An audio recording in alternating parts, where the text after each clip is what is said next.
CM की degree और पहचान पर सियासी बवाल, पीके का सीधा हमला, नाम क्या है, जन्म कब हुआ, पढ़ाई कितनी है। मैं सानिया और आप देख रहे हैं एमटीएन न्यूज। खगड़िया में जनसुराज की मीडिया ब्रीफिंग के दौरान प्रशांत किशोर ने मुख्यमंत्री सम्राट चौधरी पर तीखा बयान दिया है।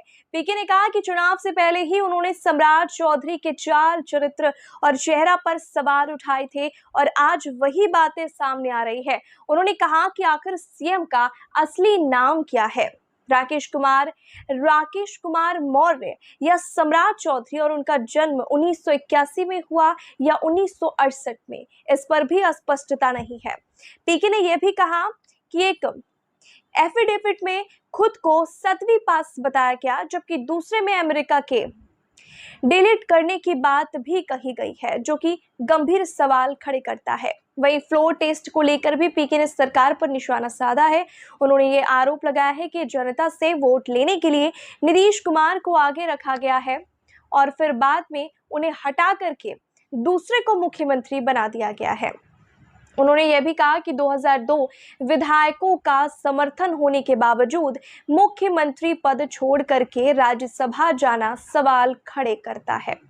पीके ने यह आरोप लगाया है कि ये बहुमत पैसे और सरकारी तंत्र के दुरुपयोग से हासिल किया गया है। फिलहाल इन आरोपों पर सरकार या संबंधित पक्ष की ओर से कोई अधिकारी प्रतिक्रिया सामने नहीं आई है, लेकिन इन बयानों के बाद बिहार की राजनीति में एक बार फिर से सियासी तापमान बढ़ गया है। आज उन्होंने विश्वास, अब आगे बढ़ेगा कि नहीं बढ़ेगा ये तो आने वाले समय में जनता देखेगी। देखिए, हम लोग कोई ज्योतिष के आधार पर भविष्यवाणी नहीं करते हैं। नीतीश कुमार चुनाव के बाद मुख्यमंत्री नहीं रहेंगे, ये बात सबसे पहले जनसुराज ने प्रशांत किशोर ने कही। इसलिए कही कि वो स्पष्ट दिख रहा था कि नीतीश कुमार की मानसिक शारीरिक हालत अब ऐसी नहीं थी कि वो बिहार के मुख्यमंत्री का दायित्व लेकर चल सके। अब ये बात अगर हमको आपको पता है तो भाजपा को भी पता है, जदयू के नेताओं को भी पता था, लेकिन जनता को गुमराह करने के लिए नीतीश कुमार को मुखौटा के तौर पर आगे रख के लोगों का वोट लिया गया। और जैसा कि मैंने कहा था, 6 महीने के अंदर उनको हटाकर अब एक नए व्यक्ति को मुख्यमंत्री बनाया गया। तो पहले तो आप ये समझिए कि जो जनमत है, बहुमत है, ये लोकप्रियता का बहुमत नहीं है। लोकप्रियता का बहुमत होता तो 202 विधायकों के समर्थन से जीता हुआ मुख्यमंत्री का पद छोड़कर राज्यसभा नहीं जाता। ये जो बहुमत है ये 10,000 रुपए से खरीदा हुआ बहुमत है, चुनाव आयोग की मदद से हासिल किया हुआ बहुमत है, सरकारी तंत्र के दुरुपयोग का बहुमत है। तो पिछले दरवाजे से ये बहुमत हासिल किया गया था और जिन लोगों ने उस बहुमत को हासिल करने में भूमिका अदा की थी, उन लोगों ने नीतीश कुमार को हटाया और अब अपने आदमी को, अपने मन के व्यक्ति को बैठाया है। सम्राट चौधरी जी किस तरह के व्यक्ति हैं, उनका चाल, चरित्र, चेहरा क्या है, ये हम आज कुछ नहीं बोल रहे हैं। चुनाव से पहले जनसुराज ने बिहार की जनता को बताया है, ये स्पष्ट किया है कि भाई ऐसे व्यक्ति हैं जिनका नाम क्या है किसी को पता नहीं है। इनका नाम राकेश कुमार है, राकेश कुमार मौर्य है या सम्राट चौधरी है, क्योंकि अलग अलग समय में अलग अलग अपने दस्तावेजों में इन्होंने अलग अलग नाम और उम्र बताया। बिहार की जनता को ये नहीं पता है कि उनका मुख्यमंत्री 1981 में जन्मा या 1968 में जन्मा, क्योंकि एक जगह उन्होंने कहा कि मेरा जन्म 1981 में हुआ है, इस वजह से हमको जेल से बेल मिल जाए, हुआ भी यही। और आज अपने एफिडेविट में वो बता रहे हैं कि हमारा जन्म 1968 में हुआ है। इसी तरह उनकी शिक्षा को लेकर भी बात है। उन्होंने अपने एफिडेविट में लिखा कि हम 7वीं पास है और किसी दूसरे एफिडेविट में लिख दिया कि हम अमेरिका से डिलीट किए हुए हैं। और जो हत्या की जिस हत्या के लिए वो अभियुक्त थे, मैंने पहले भी कहा है और आपको दोहरा देता हूं, सम्राट चौधरी को किसी अदालत ने बरी नहीं किया है, उनको उस केस से मुक्ति नहीं मिली है। सिर्फ उनके नाबालिग होने के वजह से, ऐसा उन्होंने दावा किया कि मैं 14 साल मेरी उम्र है, इस वजह से उनको वो राहत मिली। मैंने उदाहरण देके भी बिहार की जनता को समझाया था। दिल्ली में निर्भया का रेप केस हुआ था, बहुत देश में हंगामा हुआ। उसमें जो लोग अपराधी थे, जो रेप के अपराधी थे, उसमें से ज्यादातर लोग नाबालिग थे। उनको छोड़ दिया कोर्ट ने, क्योंकि देश का ऐसा कानून है, देश का कानून है कि बच्चे से अगर अपराध हो जाए तो उसको सुधरने का मौका मिलना चाहिए।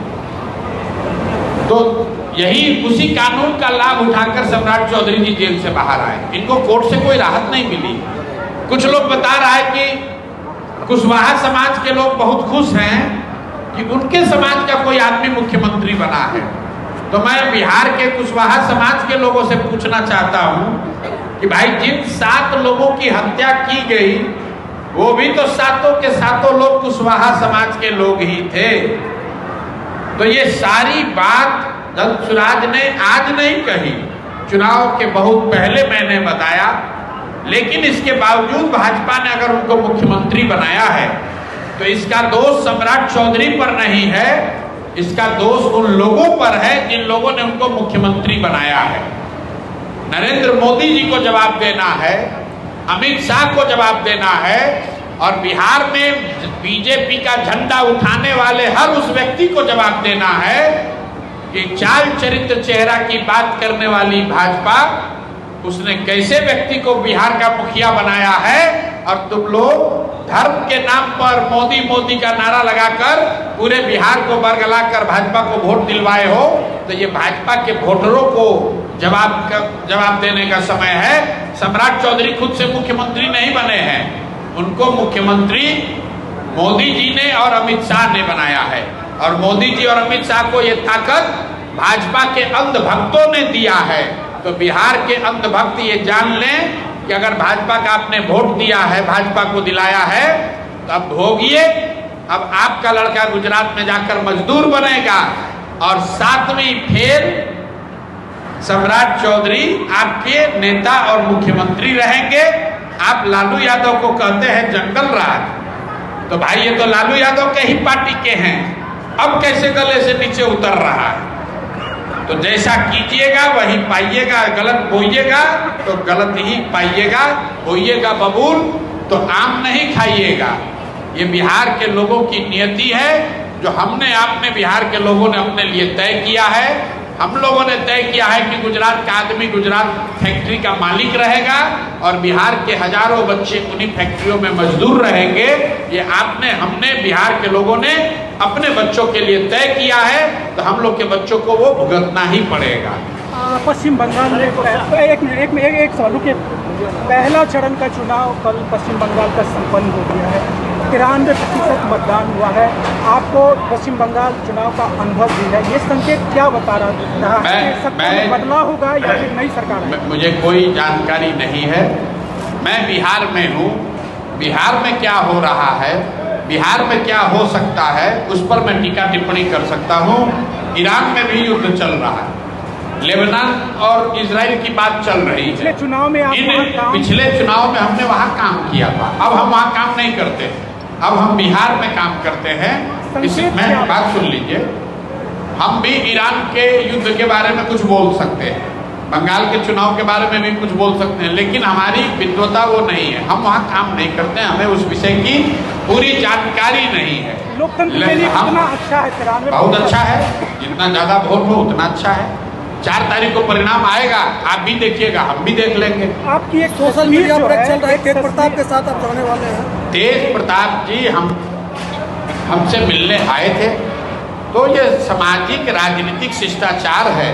आपके घर पर कोई आएगा मिलने तो निश्चित तौर पर आप उनसे सद्भाव से मिलिएगा, इसमें कोई बात है नहीं। राजनीतिक को इसका अर्थ नहीं लगा, कोई अर्थ नहीं, क्योंकि राजनीति में संकेत कोई अर्थ नहीं है। ये संकेत पिछले 4 बरस से लोग लगा रहे हैं कि जनसुराज किधर जाएगा। जनसुराज बिहार की जनता के साथ है, अपने विचारों के साथ है, बिहार को सुधारने के संकल्प के साथ है।